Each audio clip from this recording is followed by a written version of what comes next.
Goedenavond. Hoe komen we aan dit coronavirus en lopen de kans dat er de komende jaren nog een keer een virus de kop opsteekt? En wat betekent dit voor onze omgang met dieren? En kunnen ze in China nog wel dit soort soepjes blijven eten?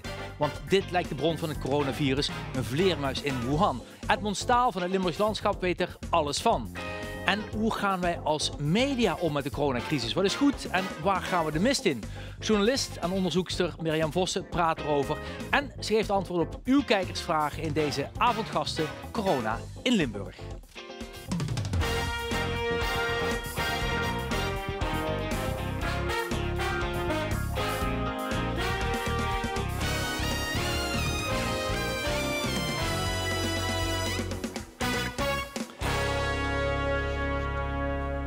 Ja, welkom. De laatste weken besteden we veel aandacht natuurlijk aan het nieuws rondom corona. En we zijn daarin niet de enige omroep. Want alles en iedereen in de media is in de ban van de virusziekte. Al verschillen we hier en daar nog wat van toon. An invisible killer is sweeping the world. Het aantal sterfgevallen in Nederland is toegenomen met 115, minder dan gisteren. 4,313. Worldwide, tens of thousands are dead. En daarmee komt de teller op 223 doden te staan. As a never-before-seen virus, COVID-19 sweeps across the country. Er liggen nu 1385 coronapatiënten op de intensive care. Ja, en zo lijkt het wel een beetje op de voetbaluitslagen, als ik dat oneerbiedig mag zeggen. Maar eigenlijk ook nog statistieken die niet helemaal kloppen. Mirjam Vossen, van harte welkom, onderzoekster, journaliste. U weet alles van de nieuwsgaring rond corona. Hebben we het nodig om het in die cijfers uit te drukken, om een beetje die urgentie te voelen? Dat hebben we zeker nodig. Ja, ik ben het helemaal met je eens. Het lijkt een beetje op de dagkoersen bijna van de beurs. Toch is dat een belangrijke leidraad om te weten waar we staan en ook vooral waar we naartoe gaan met de crisis. Wat mooi is aan die voorbeeldjes die je laat zien, is dat je er wel op heel veel verschillende manieren kun je het brengen.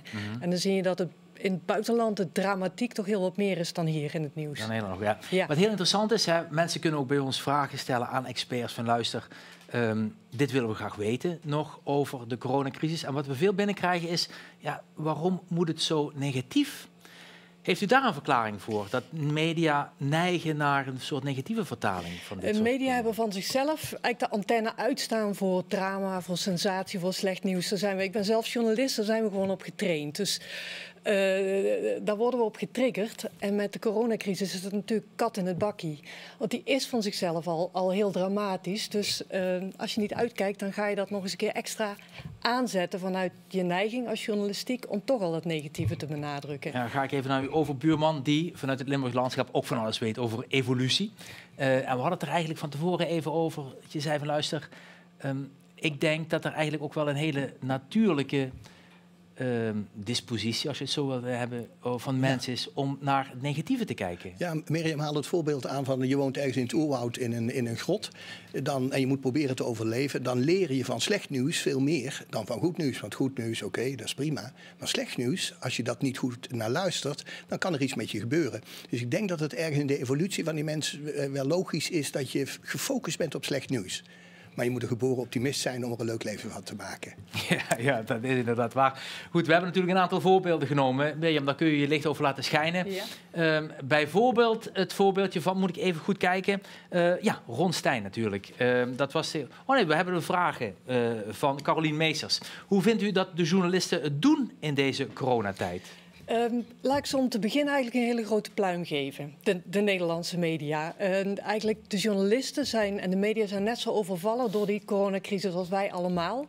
Die hebben ook dit nog nooit meegemaakt. Die moeten eigenlijk ook een beetje op de tast hun weg vinden in wat er nu allemaal gebeurt en daar betekenis aan geven.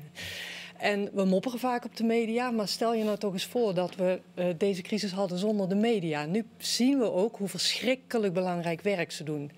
En ik vind over het algemeen de Nederlandse media de berichtgeving heel goed doen. Veel invalshoeken, redelijk gebalanceerd. Dus wat je net vroeg klopt. Media hebben de neiging tot het negatieve. Ik zie ook heel veel voorbeelden van media die er constructief mee omgaan. En ook alle kanten van het spectrum proberen te laten zien. Ook de positieve. Ja, we hebben als media natuurlijk ook de neiging om snel te kijken naar het persoonlijke verhaal. Omdat dat mensen raakt. Dat is indringend. We weten dat mensen dat graag willen zien. Dat ze daarop klikken. En zoals er afgelopen week het verhaal van Ron uit Stijn. Hij leed ook aan corona en deed vanuit het ziekenhuis zijn verhaal. Het is eigenlijk ontzettend zwaar om dit zo mee te moeten maken en beangstigend.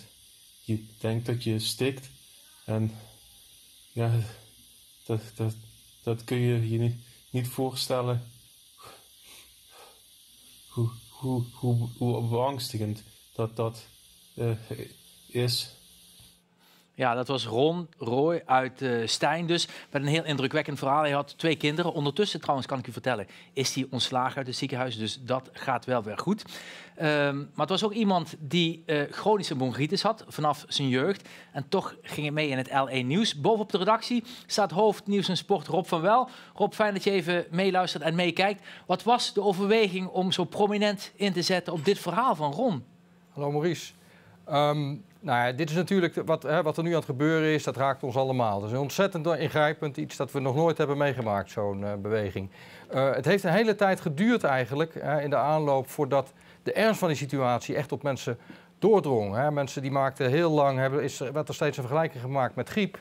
En daar werd heel veel gediscussieerd over de cijfers. En nou ja, daardoor ontstond een beetje een sfeer waarbij mensen in twijfel trokken hoe ernstig het was. Nou, dat voorbeeld van Ron de Rooij, dat maakte duidelijk dat het ons allemaal kan treffen. En ook dat de gevolgen van dat virus, dat die gewoon heel erg ingrijpend zijn.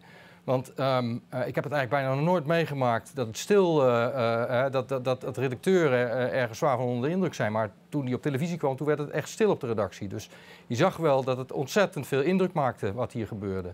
We zagen hieraan, het kan ons allemaal overkomen. En zo ernstig is het.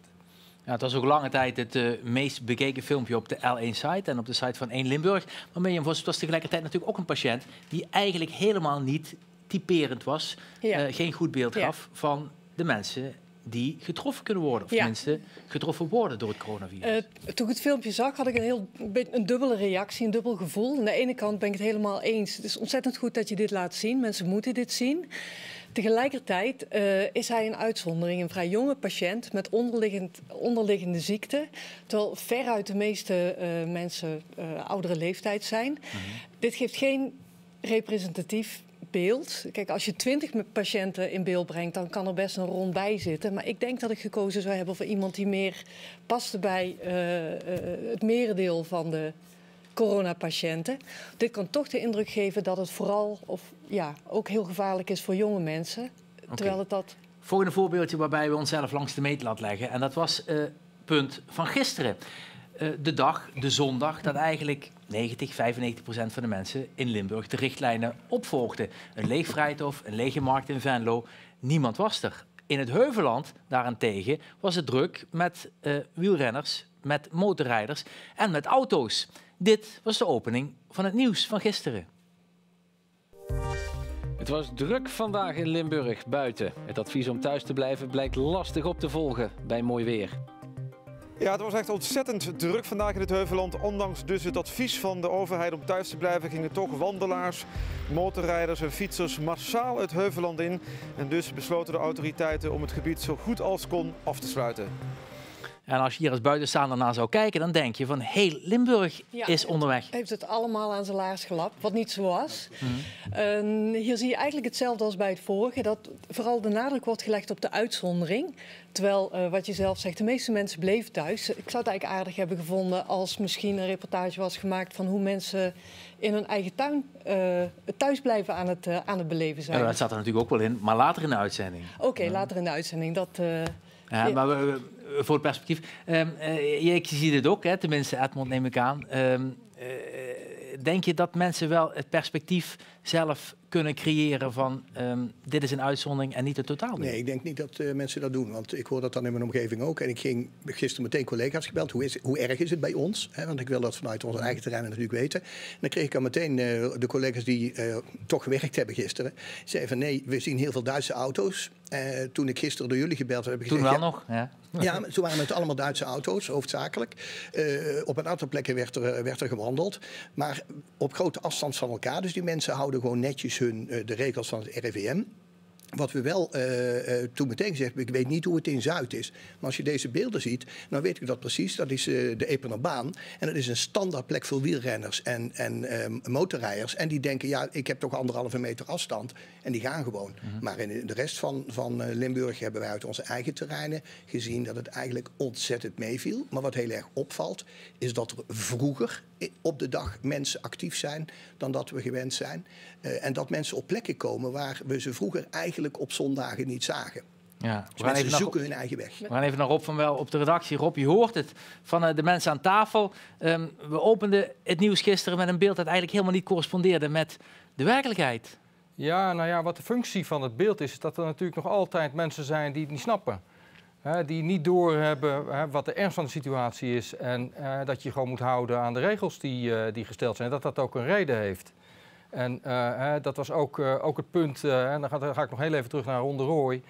Die lieten we zien omdat er natuurlijk kennelijk ook nog een heleboel jongeren zijn die niet door hadden dat het ook hen raakt. En door te laten zien dat je bij uitzondering weliswaar, maar dat je wel geraakt kunt worden, probeer je het ook bij hun binnen te brengen.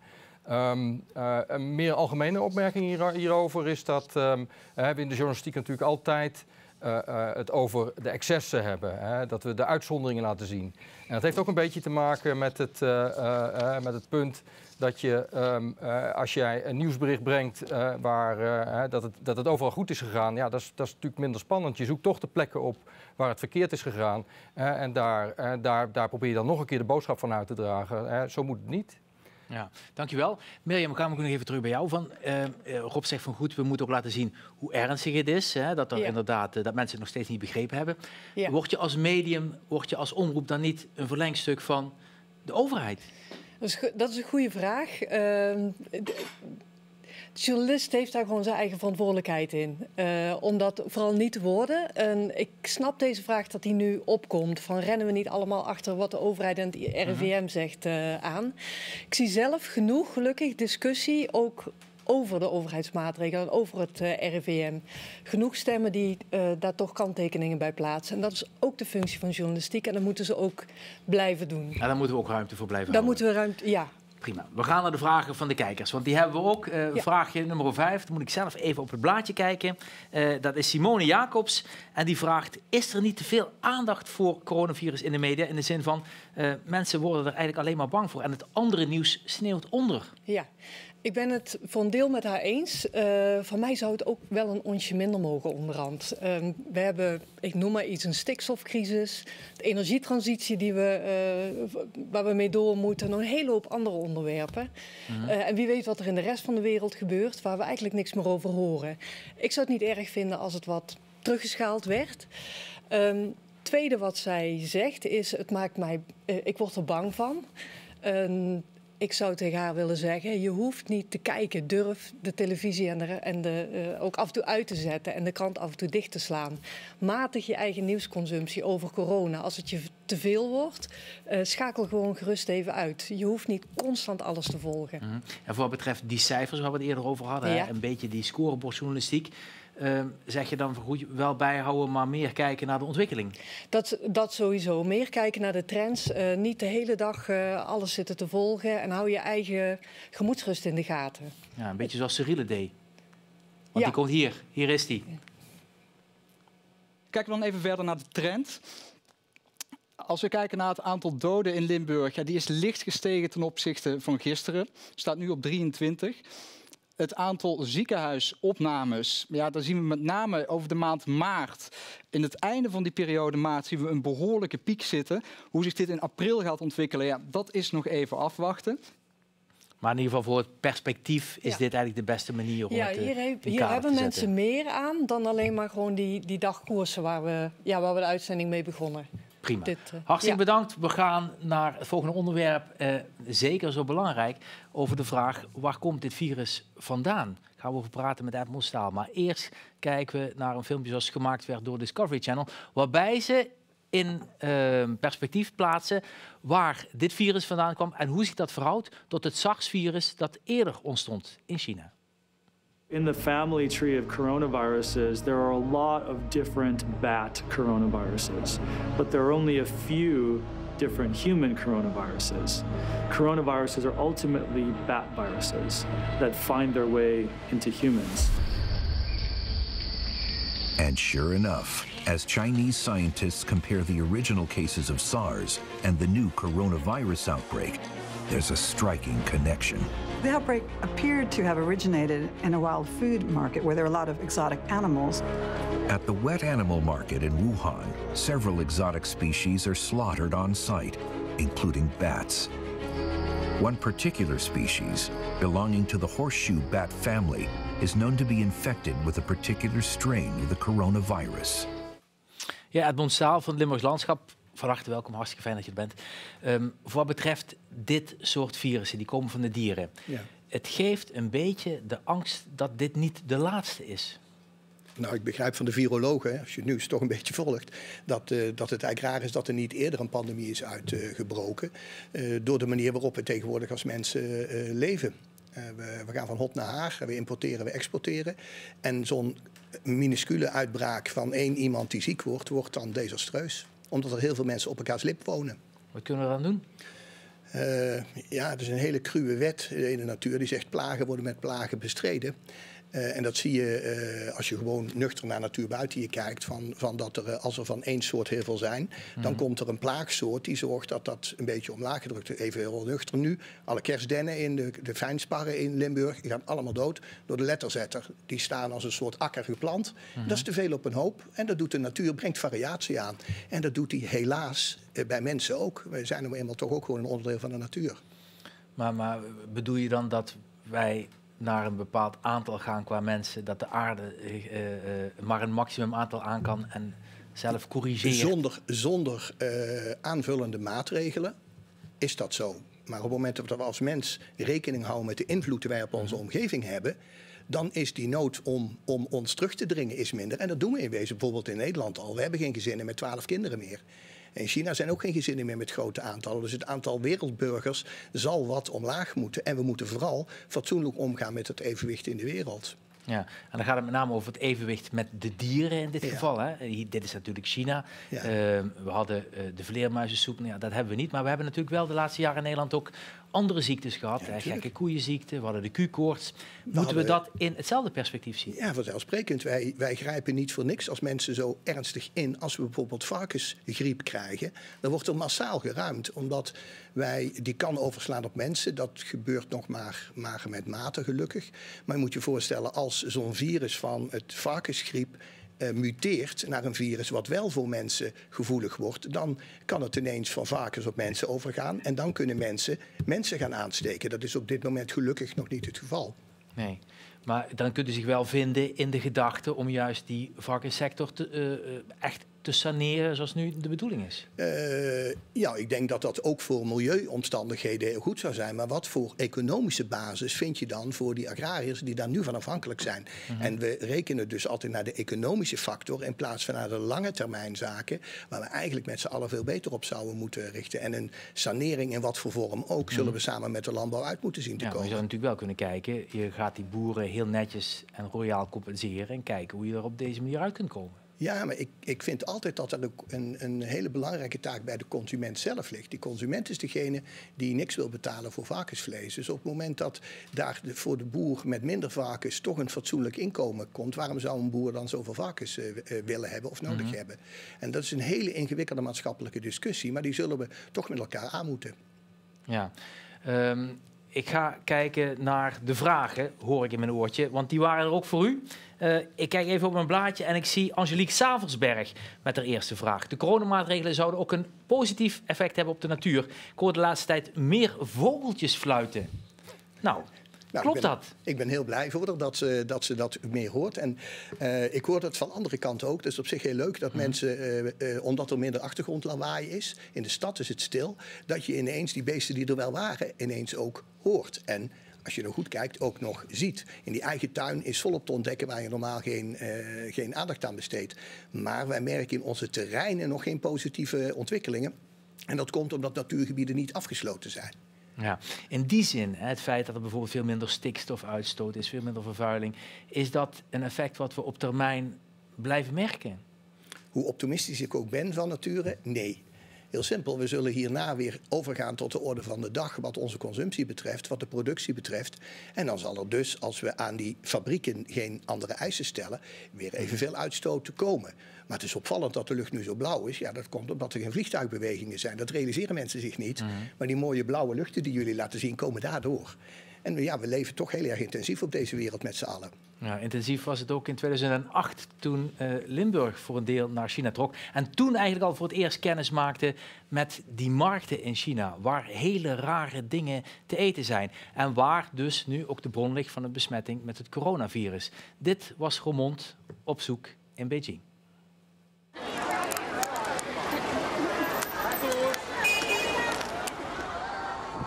Nou, dan vind je het ook lekker. Ja? Ja, ze is het. Very Thai. Ze is het al, Very Thai, zei het. Is dit Thais? Dat ligt nou in de vaart ook. Wat? Dat vroeger weer. Nee, voor de veer nooit vroeger. Daar waren we gek op. Bier. Dit is een bier. Het zijn 1000 poten.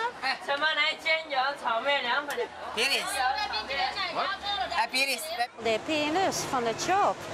Dat vond ik geweldig. Maar dan mogen ze best eens gaan proberen, maar eens. Goed. You eat? Hé, jong. Ik niet.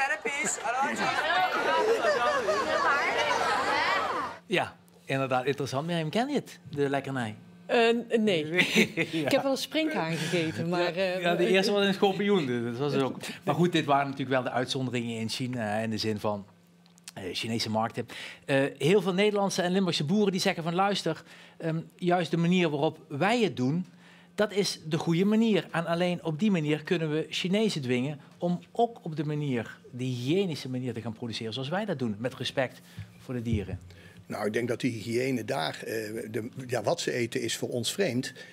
Maar dat ze alles eten van een beest. Wij eten echt alles wat je daar van de schapen en zo ziet, eten wij in Nederland ook. Alleen er zitten gerechten waar we het niet in herkennen. Maar wat natuurlijk het lastige is, wat daar gebeurd is dat er dieren die bepaalde virussen hebben, in de voedselketen terechtgekomen zijn, waardoor die virussen, of het nou rechtstreeks op mensen is overgesprongen of via een tussensoort, dat is nog niet helemaal duidelijk, of daar die schubdieren nog bij zitten. Die virussen die zijn in de menselijke omstandigheden terechtgekomen. En het trieste daarvan is dat het een virus is wat van mens op mens overspringt. En tot nog toe hebben wij met kippengriep en vogelgriep en varkensgriep hebben wij die gevolgen gelukkig nog niet gehad. Omdat dat virus nog niet zo aangepast is dat dat mensen kan aantasten. En dat is natuurlijk maar fijn ook. Ja, maar dat gevaar, dat blijft bestaan. Als ik de virologen mag begrijpen, is het heel goed om daarover na te denken wat er in de toekomst kan gebeuren. En de hygiënemaatregelen in de agrarische sector zijn ook niet voor niks zo extreem. En daarin zijn ze waarschijnlijk wel extremer dan in China. Ja, dat is duidelijk. We hebben... ik ga naar de vragen van... Serge van den Heuvel. Er komen steeds meer berichten over besmette dieren. Is er al bekend of dieren ook vatbaar zijn voor het coronavirus? Ja, maar dat moet ik helemaal jullie als media napraten. Ik lees nu dat er ook een aantal soorten dieren besmet is. Volgens mij net nog een of andere tijger of een leeuw die besmet is. Het gevaar zit dan in, is dat virus van dat dier weer over te brengen op de mensen? Ja, dat moet de wetenschap uit gaan vogelen. Maar er zullen andere dieren gevoelig gaan worden, ook voor deze griepversie. Oké. We gaan kijken naar de natuur in Limburg. Want dat was natuurlijk ook wel een feit op een dag zoals gisteren. Een rondje maken kan. Het is rustiger dan voorheen. De natuurgebieden liggen er mooi bij. En zo waren we onder andere bij Andy Liebrand. En die zit in Schuitwater bij Lottem. Ik kom ineens mensen tegen die ik normaal gesproken hier helemaal niet tegenkom. Dat zijn jongeren die hier op dinsdagmiddag de natuur intrekken. En dan denken we, ja, dat vind ik fantastisch. En ik hoop dat ze dat blijven doen, ook in de toekomst. Ja, Edmond Staal. Geluk bij ongeluk? Ja. Een van de vragen die je had, ik hoor ineens vogels. Gisteren hadden jullie een heel mooi filmpje over een echtpaar uit Düsseldorf nota bene. Ik zag het beeld voorbij komen en denk, dat zijn de Venkoelen bij Venlo.